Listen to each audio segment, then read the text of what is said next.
Peace and light, family. I hope that you are well. So I really just felt the urge to record this video with the intention to bring awareness to lupus. So in 2015, I was diagnosed with systemic lupus.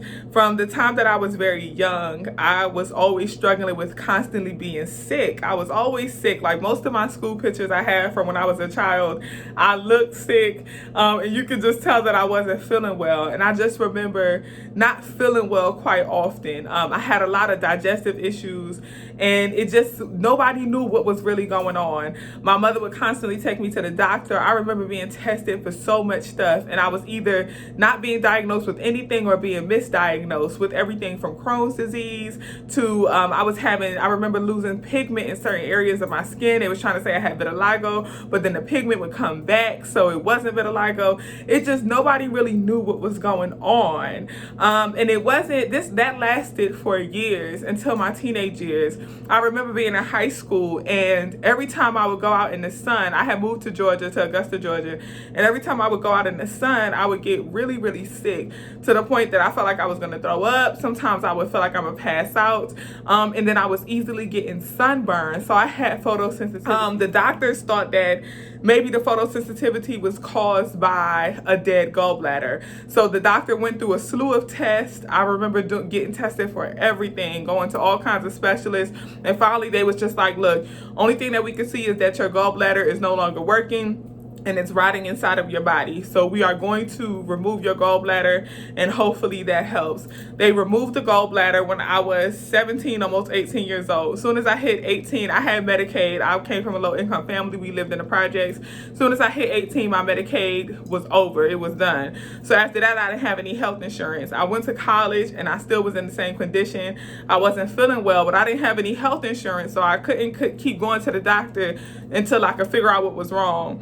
So I remember being in college, and I would go through the same bouts of like having a hard time being outside in the sun for too long, severe stomach pains, severe joint pains, and things like that, and didn't really know what was causing it. And once again, I didn't have health insurance, so I couldn't go to the doctor like that. I was a college student. It wasn't until I graduated college and I became a teacher, and I finally got some health benefits. I started working for the Department of Education, and I got them good city benefits, and I started going back to the doctor again. And honestly, like, the symptoms started getting worse. The most alarming symptom was I started losing my grip a lot. Like, I would be at work sometimes, I would be writing, and the pen would just fall out of my hand, and it would take a while for my grip to come back, and that started happening more often. The stomach pains, the joint pains, I was feeling very fatigued. I remember, like, I was always constantly feeling cold and didn't know why. And then I started getting like these rashes that would not go away. They started out on my face, and I was getting it like around this area, and then it went down to my neck and my chest. And once it started spreading, that's when I started becoming very alarmed. But honestly, I was just treating it at home. Like, I was just putting cortisone on it and different things, putting aloe on it, and hoping that that'll make it better. But I noticed that it really was not going away, and I didn't know what was going on. And all of this was happening around the summertime. So around like June of 2015 is when I really was just like, okay, something is going on, and I got to figure out what this is. And really, my friend is the one who pushed me to go to the doctor. Me and her were laying in the bed, and we were just playing and being silly, and we were recording like little videos, singing and stuff like that, and we were singing Wade in the Water, being crazy. And as we were recording the videos, my phone dropped out of my hand, and I was like, can you pick that up for me? And she was like, you okay? And I was like, I lost my grip. And she was like, what you mean you lost your grip? And I was like, girl, I be losing my grip sometime. And she just was so alarmed by that. Like, she didn't understand, like, what? You lose your grip? And I was like, yeah, like, sometimes it just goes. And she just didn't get it. And she was like, girl, between that rash, between you losing your grip, you always talking about you in pain, like, you got to go to the doctor. You got to really figure out what's going on. And honestly, at that point, I was tired of constantly going back and forth to the doctor to get tested from when I was younger. So doctors really had a bad taste in my mouth. Like, I was just like, I don't really want to do it. But she put so much fear in me, honestly, like her being so alarmed and so shocked. She kind of just was like, girl, losing your grip now, like, you can't be acting like that's normal, you know, like, you gotta go. So I just decided to just go ahead, suck it up, and go to the doctor. when I went to the doctor, I told him all the symptoms I was having. He immediately took me to get tested for everything possible. I remember going from specialist to specialist to specialist, and finally, when I came back to get my test results, he was like, you have tested positive for antibodies that signify you have lupus. And I was in shock. I was like, lupus? Honestly, I was in shock, but I really wasn't like devastated. And the reason I wasn't devastated, I'll get to in a minute, but I was just like, lupus? He was like, yeah. And I was like, what does that mean? And he went on to explain what lupus is, which I'll do later on in the video. And he explained that lupus was really what was causing everything that was going on, and how I could be easily misdiagnosed with multiple other things from when I was younger. But really this entire time, all of my symptoms are loud and clear lupus, from the rash to the photosensitivity to the joint pain to the constantly feeling fatigue to the anemia. Everything is clear-cut signs of lupus, he was saying. So I was like, what? And then he asked me, do you have anyone in your family who has lupus? Now, this is where things get a little confusing, because he asked me anyone in my family. So for some reason, I always thought that immediate family meant like mother, brother, sister, dad, and that's it. Like the people immediate to you. I really always thought that. So I was like, no, nobody in my family has lupus. I was like, I got a few cousins and aunts that have lupus, but nobody in my family has it. And he was like, girl, that's your family. Like, if you have cousins and aunt, like they're blood relatives, that's your family. So lupus runs in your family. And I really didn't think about it like that. But lupus runs in my family. I have a couple of cousins who have lupus. I actually have a cousin who unfortunately passed away from lupus. And I just really was just like, dang, I never even considered that this could be possible for me. So I'm going to explain exactly what lupus is, and then I'll talk about like my life with having systematic lupus. So lupus is an autoimmune disease where the immune system starts attacking healthy blood cells in your body. So what ends up happening is your immune system just starts working without you even being sick, and it starts killing off healthy cells in your body. Now, the reason that this is an issue is because you need those healthy cells in order to remain healthy. But when your immune system gets a signal that you're sick and there are no sick cells, it starts eating away at these healthy cells. You start having feelings or symptoms of being sick, and it also causes you to have an extremely low immune system. With that being stated, having systematic lupus has a tendency to attack certain organs or organ systems in your body.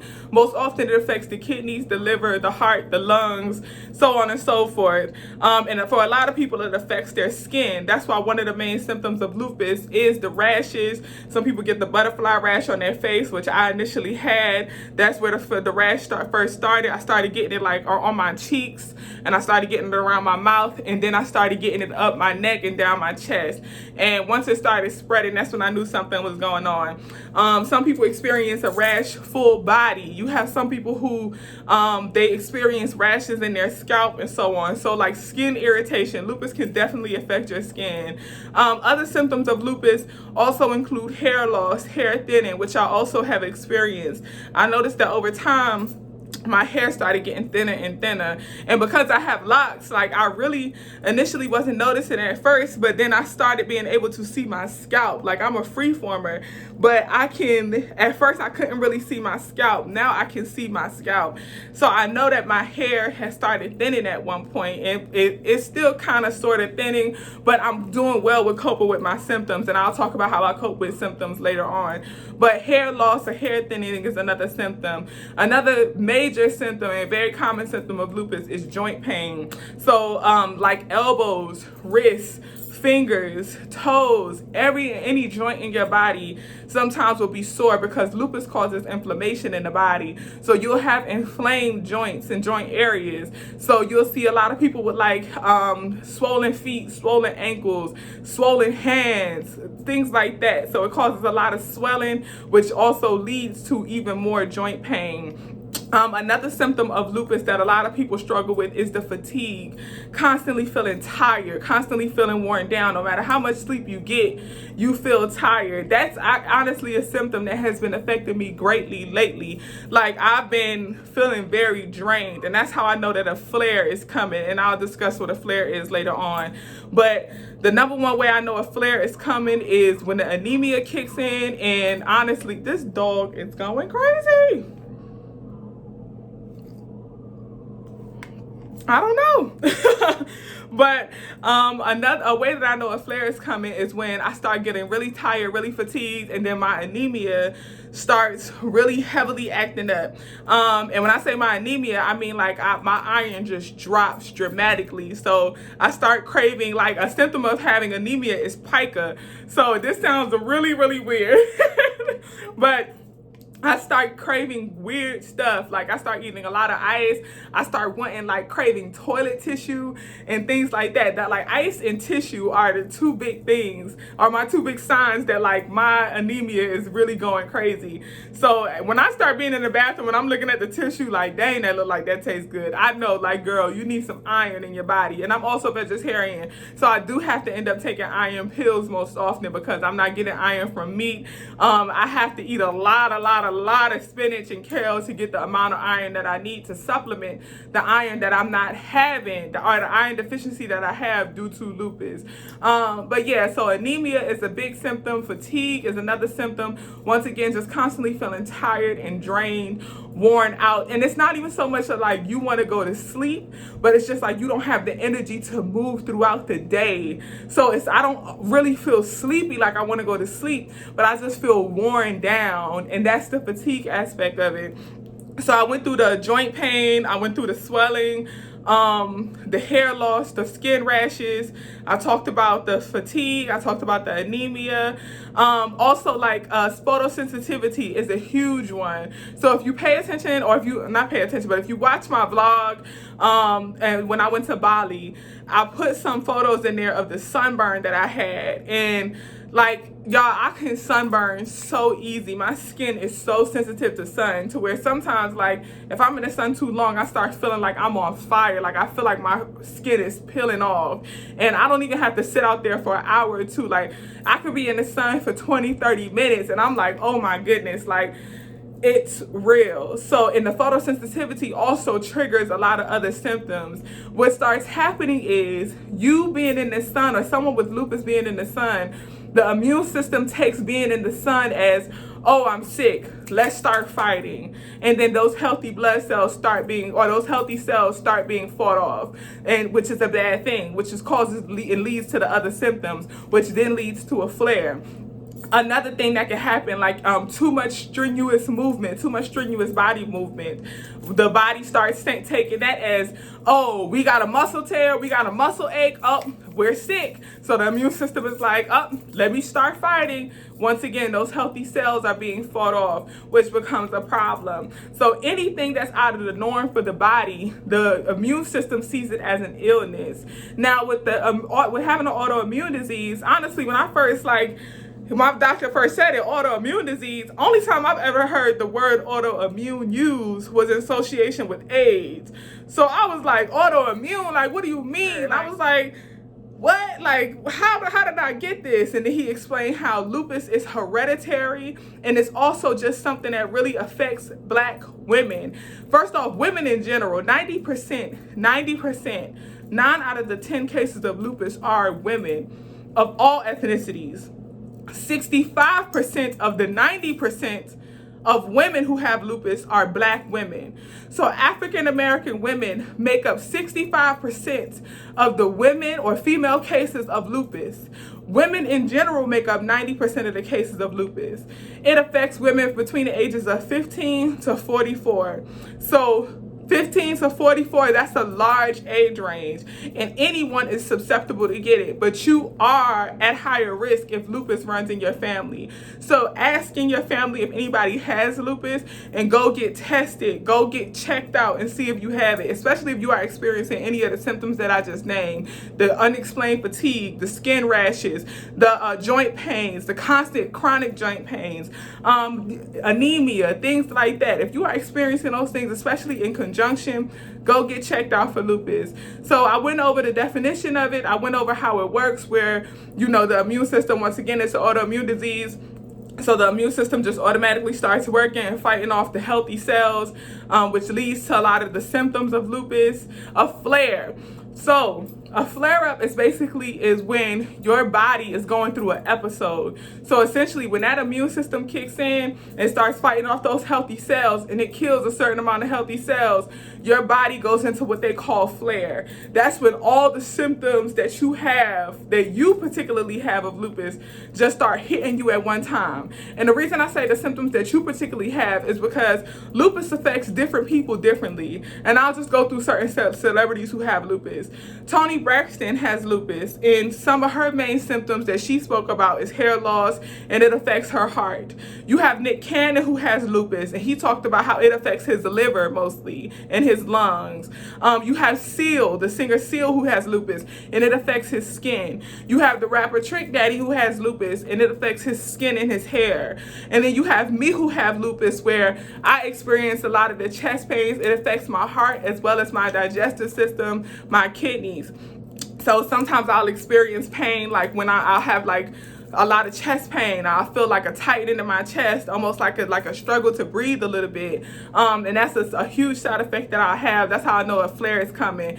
Anytime I start feeling like, dang, like I really gotta work hard to breathe, like and take really deep breaths, I know that it's time to, like, okay, maybe a flare is coming. If I'm struggling with breathing, if I'm feeling really fatigued for no reason, and I know that I've gotten enough sleep, if my anemia starts acting up and I start feeling cold for no reason, I'm starting to crave a lot of ice, a lot of tissue, stuff like that. I know my anemia is acting up. I'm seeing the swelling in my ankles and in my hands and my arms, my fingers, and then also if I'm experiencing joint pain. If I'm getting all 5 of those symptoms together, I know that I am either in flare or approaching flare, and that's my sign that I have to really like kick in overtime and start taking care of myself. So a few things that I do to take care of myself with lupus is, the first thing I did was I lost a lot of weight. I had to lose weight. 2015 I was diagnosed. I immediately went on a huge weight loss journey, and I lost over 150 pounds. You really, with lupus, you have to really mind your diet. You got to make sure that you are on a plant-based diet. I always say, this is what I told my doctor. When he first diagnosed me, I'm going to be honest, like I was in a bit of a denial, and I was like, nah, like I can't have like no chronic disease, like it's just that I'm overweight, like I'm fat, and all of these symptoms is happening because I'm not taking care of myself and because I'm overweight. That's what it is. It can't be a chronic disease, and that's how I like looked at it. But I was like, you know what I'm gonna do? That motivated me, and I was like, I'm gonna get as healthy as I could be, and if I still have these symptoms, then okay, I'll accept that, yeah, I got lupus. But if I'm not as healthy as I possibly could be, bruh, I don't have no lupus. Like, it's just that I'm fat, I'm overweight, I gotta get healthy. So I immediately went on a weight loss journey. But even after losing the weight, the symptoms are still here, you know. So it's something that over time, like I just recently, I'll say within the past like 6 months, have kind of started to accept. And honestly, it's still a little difficult to say.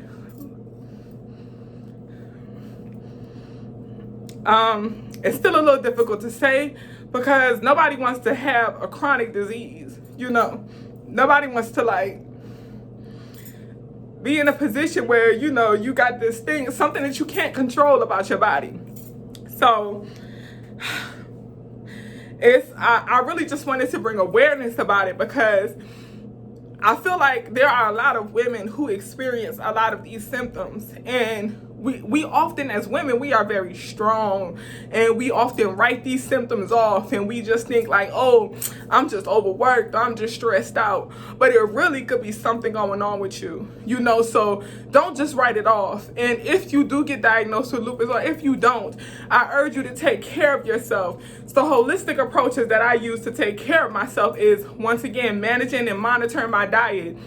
I really went hard on being more plant-based and focusing on making sure I have a much healthier diet. Another thing I started doing was just heavily making sure that I was constantly moving my body. I have a student, I'm not going to say her name, but I have a student, and she's very young. She's an 11-year-old girl and was just diagnosed with lupus. And I had to speak with her mom because she was like, you know, she experiences joint pain. We on the 4th floor of a school, and we go up and down the steps all day. And she was like, she experiences joint pain, so I don't want her taking the steps. And I had to tell mom, like, no, that's actually the opposite of what you want to do. Because there's inflammation, because joint pain is a symptom, you constantly want to be working your joints out. You constantly want to be moving your joints. Like, some days I'll struggle with being able to lift my arms all the way up. It'll just be painful, like my shoulders will be in pain sometimes, just certain areas of my body. So what I do is I wake up very early in the morning. I wake up at 4 a.m. for spiritual reasons, but also to make sure that I'm physically preparing my body for the day. So I get up every morning and I do yoga, and I'm really moving my joints. I do Kundalini yoga. I start out with just simple stretching and things to prepare my body and get my body up and awake and alive. And then I move straight into fast-paced yoga. I'll do Bikram yoga when I have time, but I don't even like saying Bikram yoga. Did y'all see the Netflix documentary? If you haven't, if you're a yogi, watch the Netflix documentary called Bikram. I don't even like saying that, but I do that form of yoga, hot yoga when I can. But yeah, just really doing things to make sure that I'm actively moving my body on a daily basis. I never want to let my body get too stiff. I can never be that person who just lays in the bed all day and doesn't move, it doesn't do anything, because I'll feel it the next day. My joints will feel super stiff, I'll feel in pain, and then also I'll notice a lot of swelling. So I cannot do that. I have to actively move. So diet, exercise, and then another thing I do is I constantly drink herbs. So I drink a lot of herbs that I make sure can give me energy. A lot of ginseng. I do a lot of peppermint, a lot of ginger, things that I know will flow through my body and give my body energy. In order to make sure that my kidneys and my digestive system is doing well, I drink a lot of herbs for detoxing. So a lot of sage. Once again, ginger is a great detox herb. Sometimes I'll use senna. I'll also use sage, senna. What is the other herb that I use? I'm sorry, y'all, I use so many different mixtures of herbs, but I'll find it and I'll insert it in the description of the video. But senna, sage, I can't believe I'm blanking on this herb, but whatever, I'll find it and put it in the description of the video. But I do a lot of different herbs for detoxes, for natural detoxes within the body. Another thing I'll do, aside from just the diet, exercise, drinking herbs every day, I definitely make sure that if I feel a flare coming on, I calm down, because stress is a huge trigger for flare-ups. If you are stressed, if you have a lot going on in your mind, if you have a heavy load, you gotta make sure that you remove that load. So I immediately, if I feel a flare coming on, I don't care about nothing. Self-preservation is key. Self-preservation is key. If you don't take care of yourself, you will not be in this world to take care of any of that stuff that you stressed out about. So I constantly make sure to monitor my stress. Meditation is key for me. I meditate every day, multiple times a day, anywhere from a minute, 2 minutes to 10 to 20 minutes a day. I'm in full meditation. When I'm at work, I shut my door. I light my incense. I go in straight meditation mode for at least 10 to 15 minutes at work on a lunch break. I constantly remain calm and cool. And it's so crazy because one of my coworkers today, she was like, girl, you are just cool as an ocean breeze. And I just strive to always remain cool and peaceful. I don't want no problems. I don't want no stress. I don't want no drama. So monitor your stress, monitor your diet, monitor your exercise. Make sure you're drinking your herbs and you intaking everything you can for energy, detoxing that body. And just really make sure that you are focusing on your health. If you have lupus, you have to be at optimal health, because you want to make sure that you are putting all the right things into your body. If you take care of your body will take care of you. Another thing I have to do, and this is a big point, I have to be mindful about being around people who are sick. I cannot be around sick people like that because my immune system, it's an autoimmune disease once again. So because my immune system is very sensitive, when I feel like if I'm around somebody with a cold, honestly, y'all, I'm gonna catch that cold. Like 9 times out of 10, I'm gonna catch it. If I'm around somebody with a virus or strep throat, I immediately get away because I'm not even trying to catch that. Like, and then people don't sanitize, people don't be washing their hands, y'all. It's like, y'all went behind the bathroom. I went in the bathroom behind a man today, and I went in the bathroom. It wasn't even no soap in there, no nothing. I walked in like, how did you didn't wash no hands. You ain't do nothing. It wasn't no tissue in the bathroom, no nothing. You didn't do nothing, sir. Like, and I just was like, bruh, I had to touch the doorknob to open the bathroom door. I'm like, bruh, now I gotta really go down to the 3rd floor and get it in with the scrubber dab because now you done put me at risk. You know what I'm saying? And like, you know, so I'm very, like, things like that, I'm very much all day, I'm sanitizing, taking care of myself. I'm trying to block all germs and stuff. And I'm not a super germaphobe, don't get me wrong. I live in New York City. We got to take the metro, you know, all that stuff. I'm not a super germaphobe whatsoever.